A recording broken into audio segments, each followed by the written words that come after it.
Assalamualaikum warahmatullahi wabarakatuh. Perkenalkan, nama saya Askia Wila Maulida. Saya dari kelas 3-4. Kali ini saya akan menceritakan legenda si Pitung jagoan dari Betawi. Dengerin ya. Dahulu di Betawi ada seorang pendekar bernama Pitung. Ia adalah anak dari Bang Pitun dan Pok Pinah. Ia adalah pendekar yang baik hati, patuh kepada agama dan selalu menolong sesama. Bang Pitung pun memiliki kesaktian yang luar biasa. Ia tak mempan ditembus senjata. Tetangga-tetangga Bang Pitung pun hidup serba kekurangan. Bang Pitung pun merasa iba. Apalagi orang-orang yang kaya justru semakin kaya tanpa memedulikan rakyat yang miskin.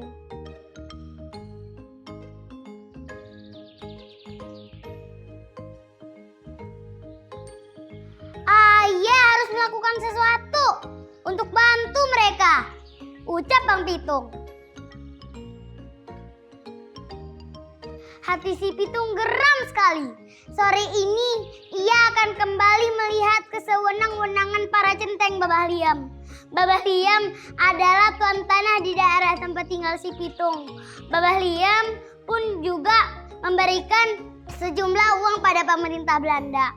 Babah Liam pun juga bersedia untuk membayar pajak yang tinggi kepada pemerintah Belanda. Makanya itu Babah Liam memperkerjakan para centeng-centengnya untuk merampas harta masyarakat dan menarik pajak yang jumlahnya mencapai leher. Si Pitung bertekad untuk melawan Babah Liam dan para centeng-centengnya. Ia mencari seorang guru untuk mengajarinya ilmu bela diri. Pilihan jatuh kepada Haji Naipin yang katanya mempunyai keahlian yang luar biasa. Beberapa bulan kemudian, Pitung telah menguasai segala ilmu yang telah diajarkan Haji Naipin. Haji Naipin berpesan, "Pitung, jangan sekali-kali kau menggunakan ilmumu untuk menindas orang lain. Gunakanlah ilmumu untuk membantu orang lain." Si Pitung mencium tangan Haji Naipin lalu pamit.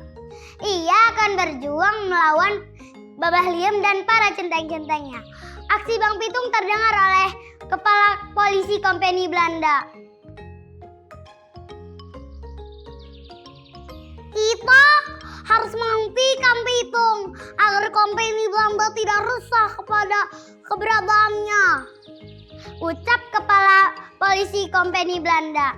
Berbagai upaya dilakukan, namun Bang Pitung selalu bisa lolos dari pasukan Belanda.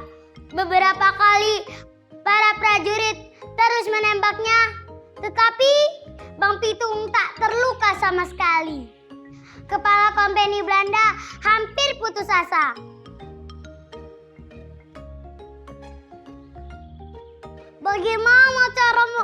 Bagaimana cara menghentikan Pitung?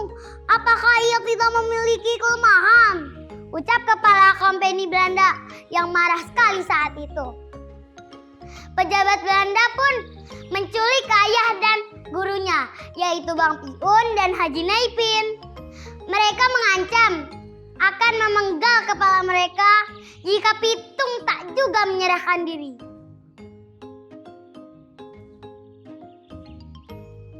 "Hai kamu Haji Naipin, kamu akan aku penggal karena kamu telah mengajari Pitung ilmu untuk melawan kebijakan kami," ucap Scott Hein yang marah sekali saat itu. Haji Naipin hanya terdiam. Kamu juga Piun, kamu akan mati sia-sia jika Pitung tak kunjung menyerahkan diri," ucap Kepala Polisi Kompeni Belanda. Kabar ditangkapnya Haji Naipin dan ayah si Pitung akhirnya terdengar oleh Pitung dan pengikutnya. Tapi Pitung tak serta-merta menyerahkan dirinya kepada Belanda. Ia memilih mengirimkan surat kepada Belanda. Ia meminta agar guru dan ayahnya dilepaskan. Namun Belanda pun tak kalah taktik. Ia melepaskan ayah Pitung, namun tak melepaskan Haji Naipin, yaitu gurunya. Belanda baru akan melepaskan Haji Naipin setelah Pitung menyerahkan diri. Akhirnya Pitung kembali mengajukan syarat lagi.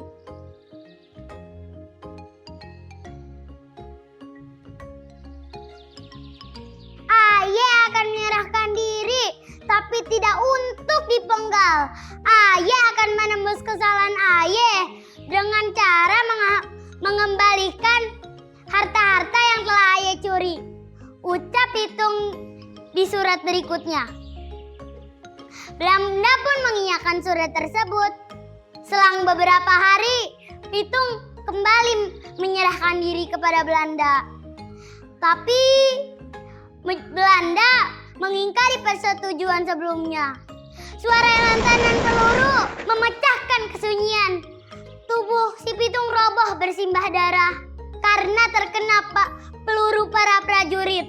Pak Piun dan Haji Naipin sangat berduka atas meninggalnya si Pitung karena tertembak peluru emas. Pak Piun dan Haji Naipin membawa pulang jenazah si Pitung lalu menguburkannya. Berkat jasa-jasanya, banyak sekali orang yang mengiringi pemakamannya dan mendoakannya. Meskipun ia telah tiada, ia tetap dikenang sebagai pahlawan masyarakat jelata. Pesan moral atau amanat dari cerita tersebut adalah 1. Setiap orang punya kelemahan.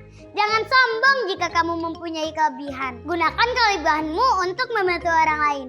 2. Jadi orang yang rendah hati dan berani membela kebenaran.